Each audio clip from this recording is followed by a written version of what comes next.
बाहर लोग कितना खुश होते हैं ना कि यस गर्मियाँ आ गई, बीचेस, गर्म मौसम बड़ा पसंद है सबको, धूप। और यहाँ साउथ एशिया में आप सोचते हो कि यार गर्मियाँ और हमारी गलती नहीं है, ठीक है। बाहर तकरीबन 50 डिग्री सेल्सियस चल रहा है, जो कि ऑलमोस्ट 122 डिग्री फ़ारेनहाइट है। लेकिन एक चीज़ है यहाँ पे जिसको काफ़ी लोग गर्मी में लुक फॉरवर्ड कर रहे होते हैं, सबको प्यार है उस चीज़ से, और वो है आम, यानी कि मैंगो। इससे पहले कि हम स्टार्ट करें गाइस, बहुत ज़रूरी सवाल ये है कि सबसे अच्छी आम की किस्म कौन सी है? आपको कौन सी पसंद है?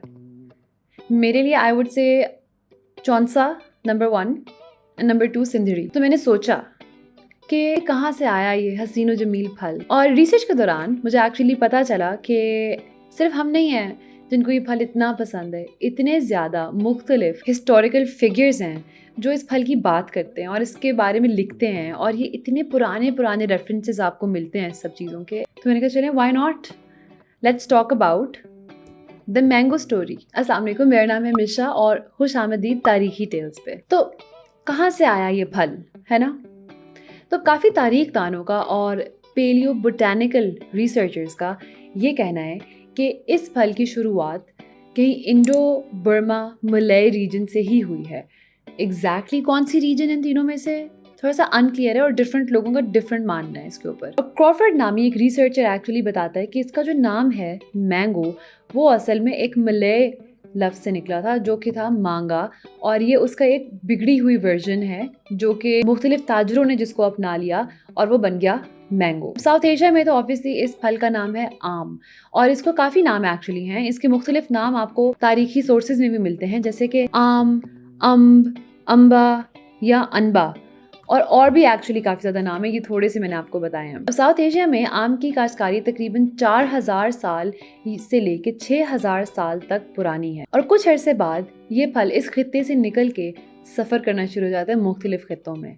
कहा जाता है कि एक स्वांग संग नामी शख्स था वो पहला बंदा जिसने आम को साउथ एशिया से निकाल के मुख्तलिफ रीजन्स में लेके गया। अब ये कौन था, राइट? ये एक चाइनीज़ बुद्धिस्ट मुसाफिर था जो कि इस खित्ते में आके काफ़ी साल रहा था, तकरीबन 629 से लेके 645 कॉमन एरा में। और इसके बाद शुरू होता है आम का सफ़र पूरी दुनिया में फैलने का। ये आम चाइना जाता है 7वीं सदी में, ईस्ट अफ्रीका जाता है 10वीं सदी में, और फिर फिलीपींस जा पहुंचता है 15वीं सदी में, और इसके बाद वो अफ्रीका जा पहुंचता है 16वीं सदी में, ब्राज़ील जा पहुंचता है 18वीं सदी में, और जमैका जा पहुंचता है 18वीं सदी के बिल्कुल आखिर में जाके। 19वीं सदी के आगाज में वो पहुंचता है हवाई, और उसके आखिर में वो पहुंचता है अमेरिका।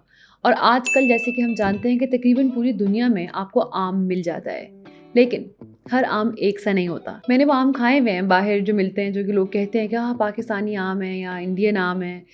नहीं है, मतलब होंगे लेकिन वो उतने अच्छे आम नहीं है जितने यहाँ आपको मिलते हैं पीक सीजन पे। अगर आपको इसकी असल जायका जानना है तो आपको यहाँ आके खाने पड़ेंगे। जैसा कि मैं आपको पहले बता रही थी कि तारीख में मुख्तलिफ जगहों पे आपको आम का जिक्र नजर आता है। सबसे पहले हमें इसका जिक्र नजर आता है रामायण में, जो कि संस्कृत में लिखी गई एक एपिक पोएम है, जिसके बारे में कहा जाता है कि वो सन 300 BCE से पहले लिखी गई थी, और इसके लिखने वाले का नाम था वाल्मीकि। रामायण के अंदर आपको मुख्तलिफ जगहों पे आमों के दरख्त और उनके बागात के बारे में बातचीत नजर आती है। फिर आता है अलेक्जेंडर द ग्रेट, सिकंदर आजम जिसको लोग कहते हैं। ये 327 BCE में इंडिया पे हमले बोलने के दौरान बात करता है कि वहाँ पाए जाने वाले एक आम के बाग के बारे में, जो कि उसको मिलता है इंडस वैली के अंदर, और उसको काफी प्लेजेंट लगता है, अच्छा लगता है उसको वो बाग। अब इसके अलावा बहुत ज्यादा स्कल्पचर्स पाए जाते हैं जो कि मुख्तलिफ आर्कियोलॉजिकल एक्सपीडिशंस में सामने आते हैं, जिन पे आपको आम बने मिलते हैं। जैसे कि ये स्कल्पचर आप देखिए, ये है एक पहली सदी में बना हुआ सांची स्तूपा, जिसके ऊपर आपको बंदर नजर आएंगे जो कि एक आम के दरख्त में है, और उस दरख्त पे बहुत ज्यादा फल लगे हुए आम के। और एक ये स्कल्पचर है जो कि 12वीं सदी BCE में बना था। ये मिला था होयसाला के एक मंदिर से, जिसपे उन्होंने बनाया हुआ है विष्णु, और उसके साथ बहुत ज्यादा आम के फल आपको लटके हुए नजर आते हैं। फिर आते हैं फाहिन और सुंगयोंग। अब ये दोनों भी बुद्धिस्ट मुसाफिर होते हैं जो कि इस खित्ते में आते हैं। फाहिन आता है तकरीबन सन 400 के अंदर, और तकरीबन 10 साल इंडिया में और साउथ एशिया में रह के जाता है, और उसके बाद तकरीबन 100 साल बाद 518 के करीब आता है सुन्योंग, और ये भी काफ़ी साल इंडिया में रह के जाता है। और इन दोनों की तहरीरों में आपको जिक्र मिलता है एक बाघ का, जो कि वो कहते हैं कि अमराद्रिका ने दिया था बुधा को, ताकि वो वहाँ पे मेडिटेशन कर सके, रिलैक्स कर सके। फिर इसके बाद आता है स्वान संग, जिसके बारे में हम पहले भी बात कर चुके हैं। यही वो बंदा था जो सबसे पहले आम को इंडिया से बाहर लेके गया था और मुख्तलिफ रीजन जैसे कि चाइना में उसने इसको इंट्रोड्यूस कराया था। और काफ़ी ज़्यादा अरब मुसाफिर भी आते हैं, जिस तरह के इब्ने हौकल और इब्ने बतूता। और इब्ने बतूता के केस में तो एक्चुअली वो अपनी लिखाई में लिखता है कि उसने आम का अचार खाया और उस अचार में अदरक और साथ में हरी मिर्चें भी थी, और वो इस आम को लिखता है ऐसे अम्बू। और ये मैं आपको इसलिए बता रही हूँ कुछ इब्ने बतूता के कुछ 100 सालों बाद एक और आदमी आता है जिसका नाम होता है लुडोविची डे वार्थमा।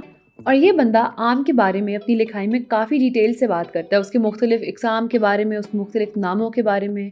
और वो अपनी लिखाई में इब्ने बतूता के इस लिखे गए अम्बू के ऊपर भी बात करता है कि उसने इसको इस तरह लिखा जो कि उसको बड़ा दिलचस्प लगता है। फिर आता है बाबर, पहला मुगल बादशाह। और बाबर एक ऐसा बादशाह है जिसने एक किताब लिखी थी, इसका नाम था बाबरनामा। काफ़ी बादशाहों ने अव्वल तो आगे जाके अपने कोर्ट में अपनी तारीख के तौर पे इस तरह की किताबें लिखवाई हैं, राइट, जैसे अकबरनामा, जहांगीरनामा और भी चीज़ें। लेकिन बाबर की किताब की खास बात यह है कि इसने किसी से लिखवाई नहीं है, ये खुद लिखता है, और ये इस तरह लिखी गई जैसे कि कोई डायरी हो। और अपनी लिखाई में ये आम के बारे में बात करता है कि ये इंडिया में पाए जाने वाला सबसे पसंदीदा फल है। अब इसके बाद हमें नजर आता है कि ये मुगल ही हैं जो कि आगे जाके मुख्तलिफ टेक्निक्स जैसे कि ग्राफ्टिंग और इसके जरिए आम की काश्त को काफ़ी हद तक बढ़ाते हैं। और इनमें सबसे ज़्यादा काम करने वाला मुगल था अकबर। दराभंगा एरिया के करीब अकबर एक बाग लगाता है जिसका नाम होता है लख बाग। अब लाख का मतलब होता है 100,000, है ना। तो इस बाग में 1,00,000 दरख्त होते हैं आमों के। और अब जबकि ये चीज़ कॉमन है कि इतने बड़े बड़े आपको बागात मिलते हैं फलों के, उस ज़माने में ये इतना कॉमन नहीं था, ये काफ़ी नई चीज़ थी। इस बाग के लगने के तकरीबन 300 साल बाद एक चार्ल्स मरीन्स नामी बंदा उस खित्ते में जाता है और वो भी इस बाग की बात करता है कि अभी तक पुख्ता है और इसमें जो दरख्त हैं वो उग रहे हैं। अब उसी टाइम में अकबर के टाइम में एक किताब लिखी गई होती है जिसका नाम था ऐने अकबरी। उस किताब में एक्चुअली इतने डिटेल दी जाती है आमों के ऊपर, आमों की काश्तकारी के ऊपर, उनकी मुख्तलिफ इकसामों के ऊपर, और टोटके भी देते हैं वो बड़े मज़े के कि इस तरह उगाएं तो मीठा उगेगा, इसकी गुठली को ऐसे इस्तेमाल करें तो इस बीमारी का हल होगा।